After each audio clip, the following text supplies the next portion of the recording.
Di Palangkaraya, banyak anak-anak terpaksa berhenti sekolah karena keterbatasan ekonomi. Namun kini sekolah rakyat hadir menjadi solusi baru bagi mereka yang kehilangan akses pendidikan. Salah satu contohnya adalah Muhammad Rajab, 12 tahun, sudah 3 tahun putus sekolah sejak duduk di kelas 2 madrasah karena ibunya tidak sanggup lagi membayar SPP dan kebutuhan belajar daring selama pandemi. Untuk informasi selengkapnya akan disampaikan wartawan kami yang telah terhubung dari Tribun Kalteng, Araini Sari. Rekan Araini Sari, silakan laporan Anda. Oke, baik. Iya, benar sekali Alinda. Bahwasannya kemarin saat 22 September 2025 itu Sekolah Rakyat Kota Palangkaraya akhirnya diresmikan dan Sekolah Rakyat ini menjadi harapan baru bagi anak-anak yang sempat putus sekolah dikarenakan keterbatasan ekonomi. Dan di lokasi saya mendengar cerita haru dari para orang tua murid yang anaknya bersekolah di sekolah rakyat.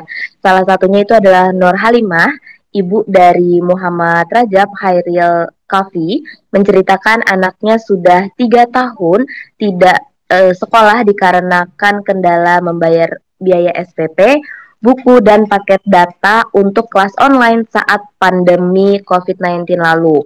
Nah, Nur Halimah sendiri awalnya itu ragu untuk melepas Rajab ke sekolah rakyat dikarenakan sistemnya adalah asrama.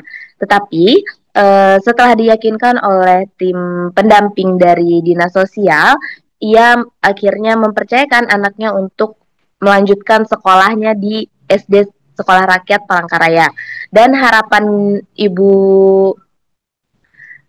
Nur Halimah itu hanya sederhana, itu adalah agar anaknya bisa kembali belajar dan meraih cita-citanya. Dan cerita serupa itu juga datang dari orang tua yang bernama Juhairiyah, ibu dari anak laki-laki yang sempat berhenti di kelas 3 SD, dan Taufik Hidayat adalah ayah dari 2 anak yang sebelumnya putus sekolah dikarenakan biaya juga. Nah, kini anak-anak mereka itu bisa melanjutkan lagi pendidikannya di sekolah rakyat. Dan para orang tua tentu berharap program ini bisa berlanjut agar anak-anak bisa belajar dan tumbuh pintar. Sebagai informasi bahwasanya sekolah rakyat ini memiliki fasilitas asrama, di mana satu kamar asrama itu terdiri untuk 12 anak dan 12 ranjang. Itu ada juga lemari pakaian, meja belajar bersama, ruang tamu kecil, dan 3 kamar mandi. Nah, setiap kamar juga itu memiliki pengawasan dari wali asrama dan orang tua tetap bisa berkunjung 1 bulan sekali. Dan kemarin saat peresmian, Wali Kota Palangkaraya, Fairit Naparin, hadir langsung dan meninjau fasilitas yang ada di sekolah rakyat. Dan Kepala Dinas Sosial Kota Palangkaraya, Ridwan, menambahkan bahwasannya biaya operasional secara keseluruhan sekolah rakyat itu dibiayai oleh Kementerian Sosial. Nah, untuk tenaga pendidiknya sendiri itu berasal dari Kemensos dan pemerintah kota.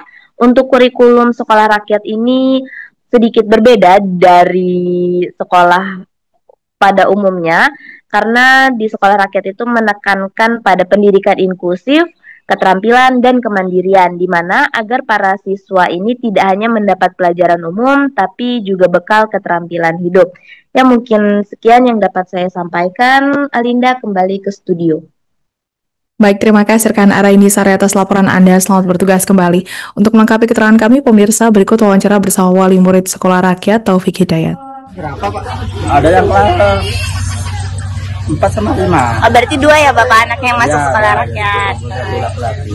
Umurnya berapa aja Pak? Nah, lupa ya, mamanya yang saya. Oke. Sebelumnya pernah sekolah di mana Bapak anaknya? Sebelumnya sekolah di SDN 7 Bang.